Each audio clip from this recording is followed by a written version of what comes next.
Howdy folks, and welcome back to Video Arc. We have a quick tutorial today. X-Plane 11.10 came out last night, and there's been a lot of questions on how do you get to the additional preset views. We're always used to having 10 preset views where you can assign a number pad number to get a quick view. For example, I have 1 for this, 2 brings me down here, number 3 gets me there, number 4 gets me there.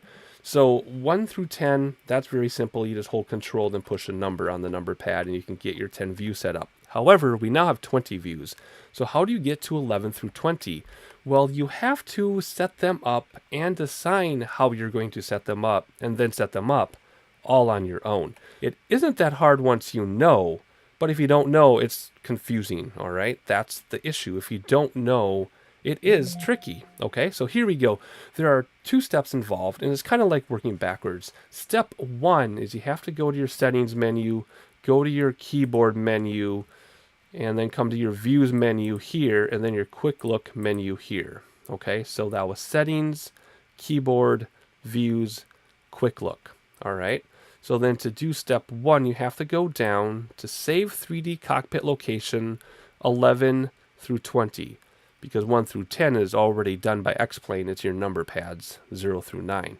But 11 is blank for you. You need to put in a keyboard shortcut of your own choosing for 11 through 20. I just chose QWERT, then ASDF, and then G. I did that. It overrode some other commands, but those other commands are on my yoke, so I don't care. You can choose anything, though, okay? So 11 through 20, step 1, assign keyboard commands to those views. That's all you got to do there.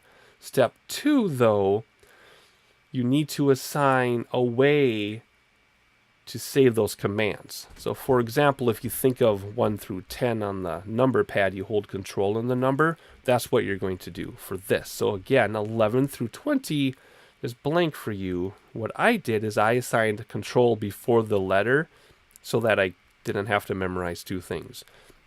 Again, some of this overwrote preset commands that are on my yoke, so I didn't care. So I did control Q, WERTY, and then control ASDF and G for 11 through 20. That's step 2, okay? So if you need to pause the video, go back. Step 1, you assigned letters that you'll use. Step 2, you assign a way to save those letters, essentially, okay? If you need to go back, hit pause or rewind and watch those 2 steps again, all right? So step 3 then, you're just going to assign the view. For example, this view right here is how I like to start my videos on YouTube. Now I can have a preset for it. I'm going to make it 17. So I gave 17 the letter S. So what I'm going to do, because I assigned S as 17 and then I assigned Control S to save it, I'm going to hit Control S, and that is my preset 17. So let's say I'm over here. All I have to do now is hit S, and that's my 17 because I gave S to 17 in step 1. Okay. Something else I want to assign, I like to taxi like this. I'm going to give this 18. I gave 18 the letter D in step 1. In step 2, I'm going to use Control D to assign it. So I go Control D. That saved it. Let's say I'm over here and I want to hit my 18. I hit D. There we go. And that's all there is to it. If you have any questions, leave them in the comments and I will answer them as promptly as I can. But hopefully that was as simple as I can make it. Again, once you know, it's so simple, it's ridiculous. However, if you don't know, it can be very confusing if you're not used to assigning commands to your keyboard. So there you go. A couple more X-Plane 11.10 introductory videos coming up in the next couple days. Stick around for those. Please subscribe if you haven't already. Leave a like, and I'll catch you on the next one.